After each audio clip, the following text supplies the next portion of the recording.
Selamat pagi, salam Bapak Ibu yang terkasih. Hari ini kita sampai kepada ucapan bahagia seri yang kedua dari 8 seri Berbahagialah Khotbah Yesus di Bukit.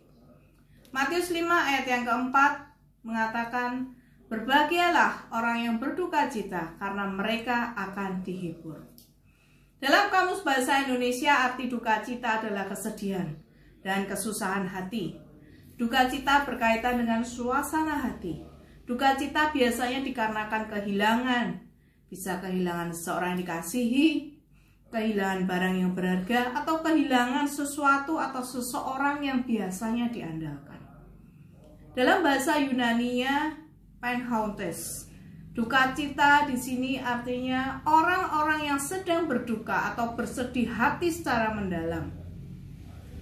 Ada nuansa berkabung dan sedih hati yang mendalam karena mengalami kondisi ketidakberdayaan menghadapi kondisi yang sedang terjadi, sehingga membuat seseorang sudah tidak sanggup lagi menangis.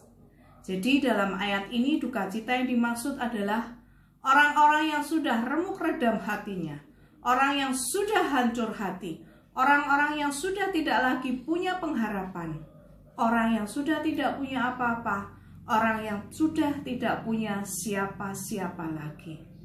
Itulah orang yang berduka cita. Dan orang seperti ini hanya punya 2 pilihan dalam hidupnya. Yang pertama, memilih untuk hidup terbenam dalam kedukaannya dan tidak keluar lagi. Seperti yang Yakub lakukan ketika ia mendengar kabar bahwa Yusuf mati dicapik-capik oleh binatang buas.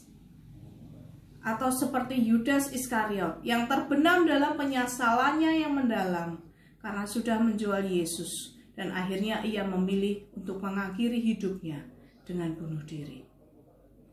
Atau yang kedua, memilih untuk datang dan berharap kepada Yesus dengan memiliki satu keyakinan bahwa Tuhan mampu menolong di tengah kedukaan yang ia rasakan. Bagi yang memilih pilihan yang pertama, ia tidak akan pernah lagi merasakan kebahagiaan dalam hidupnya selanjutnya. Sedangkan bagi yang memilih pilihan kedua, orang itulah yang Yesus sebut sebagai orang yang berbahagia. Karena Allah sendiri yang akan memberikan penghiburan yang sejati itu. Bukan dengan penghiburan ala dunia yang kosong dan fana, yang tidak akan bertahan lama.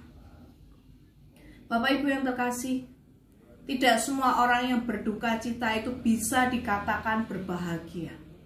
Bila ia tidak mau datang kepada Yesus sumber sukacita itu. Hanya orang yang dalam kedukaannya yang memilih untuk datang dan berharap kepada Tuhan sajalah. Orang-orang itu yang layak disebut dengan orang yang berbahagia. Saya yakin dan percaya kita adalah orang-orang yang berbahagia itu. Karena pilihan kita jatuh kepada Yesus sebagai sumber penghiburan. Tuhan memberkati.